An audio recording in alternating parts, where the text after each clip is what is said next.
Hello friends, இன்னைக்கு நம்ம இசை கிச்சனில் சுவையான சேமியா உப்புமா எப்படி செய்யலாம்னு வாங்க பார்க்கலாம். இப்போ நான் எண்ணெய் சட்டி அடுப்பில் வச்சு 2 ஸ்பூன் எண்ணெய் ஊற்றி 1 ஸ்பூன் கடுகு உளுத்தம் பருப்பு போட்டிருக்கேன். கடுகு பொரிஞ்சிருச்சு. ஒரு துண்டு சின்ன இஞ்சி துண்டு கட் பண்ணி வச்சுருக்கேன், அதையும் போட்டுக்கிறேன்.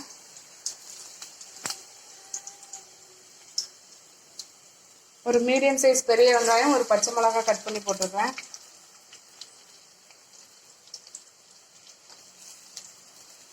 இப்போ இதை நல்லா வதக்கிக்கலாம்.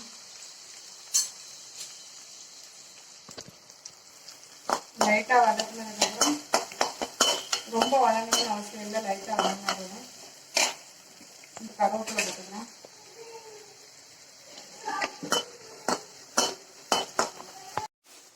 கருவேப்பிலை பொரிஞ்சிருச்சு.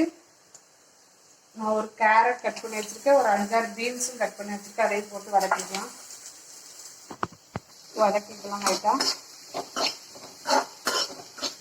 லைட்டாக வதக்கினதுக்கப்புறம் ஒரு 1/4 டீஸ்பூன் பெருங்காய பொடி போட்டுக்கிறேன்.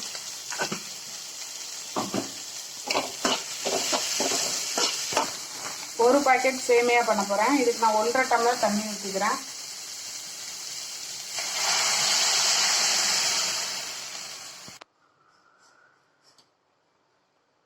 தண்ணி ஊற்றினோடனே உப்புமாவுக்கு தேவையான அளவு உப்பு போட்டுக்கிறேன்.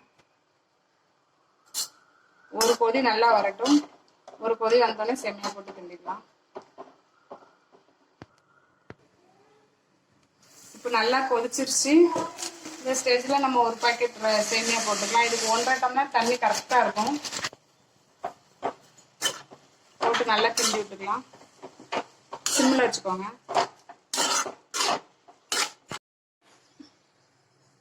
நல்லா கிண்டி விட்டாச்சு. மூடி போட்டு மூடி வச்சிடலாம். ஒரு 10 நிமிஷம் சிம்மிலே இருக்கட்டும்.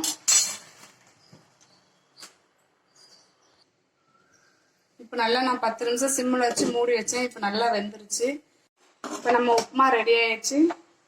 சிம்மில் வச்சு ஒரு 10 நிமிஷம் மூடி போட்டிங்கனாலே கரெக்டாக ரெடி ஆயிரும். இப்போ இதை பிளேட்டில் எடுத்து வச்சிடலாம்.